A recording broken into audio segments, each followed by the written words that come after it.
Good day everyone. So my name is Harold Bolpa from Electrical Engineering Technology. Subject is contemporary. Sir Morris Estrada responded na to karon nga mo tubag sa atong mga pangutana. Letter of consent kung napamatod nga uyon baka nga interviewon nako. So pwede pakipirma sir.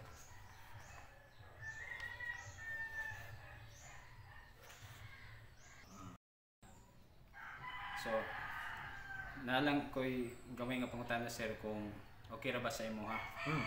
Pwede kayo mangutana. So, about ni siya sa between China and Philippines.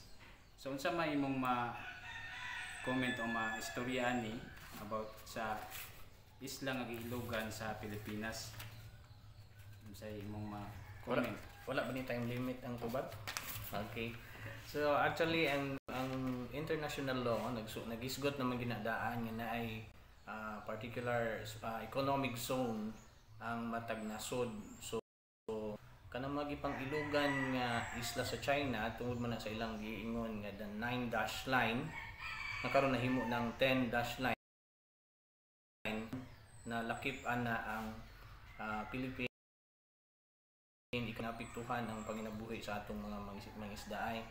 Siguro dapat irespeto sa China kay kita ni daog naman ta sa korte sa mahitungod ang kaso na may verdict na may desisyon ng korte nga dapat ang China dili gyud na iyaha, dapat gyud na atoa, no? Then siguro kinahanglan tumanon sa China ang balaod kay nahimo man ang kaso niya ato mang paagi sa pag-resolve ana is in diplomatic way, di man ta gusto gira kay kabalo man ta nga mas dako gid sila, but kung mahitungod anang gipang ilugan dili na iya gyud sa China, ato gyud na kung subayon ang balaod.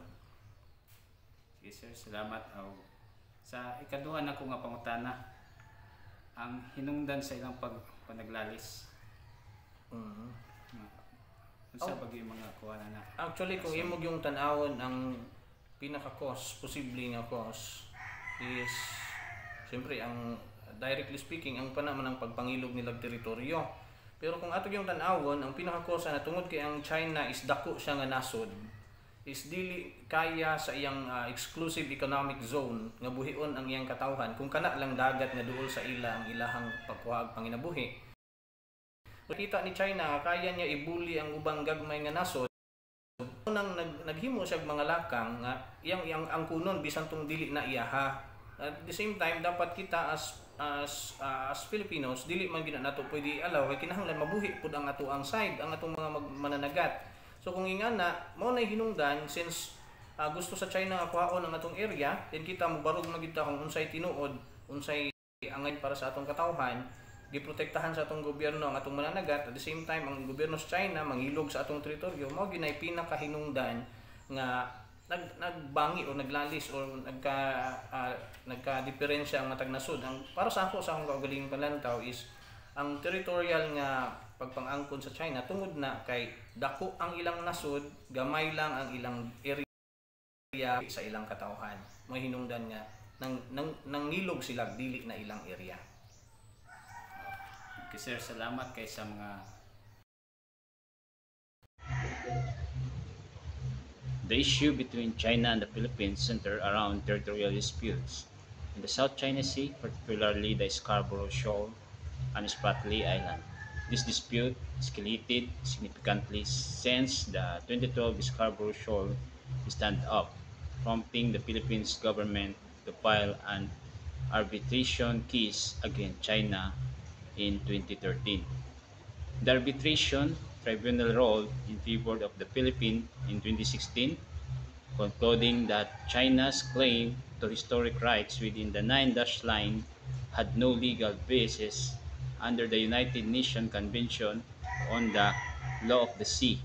However, China rejected the ruling, calling it ill-founded. Tensions have continued to rise, with incidents such as China's ship swarming Philippine-controlled areas and illegally harvesting endangered giant clams. In 2019, a China ship rammed and sank a Philippine fishing vessel near Reed Bank sparking outreach and prompting the Philippines government to consider cutting ties with China. Under President Bongbong Marcos, the Philippines has sought to strengthen ties with the United States, allowing more U.S. military bases in country. This move has been made with opposition from China, further straining relations.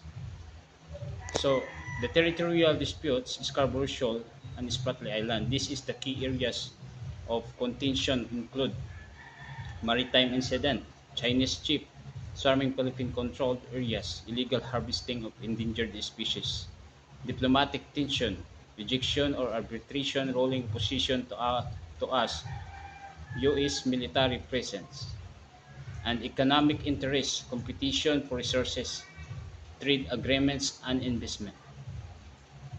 So this is the issue between China and the Philippines, and thank you for watching.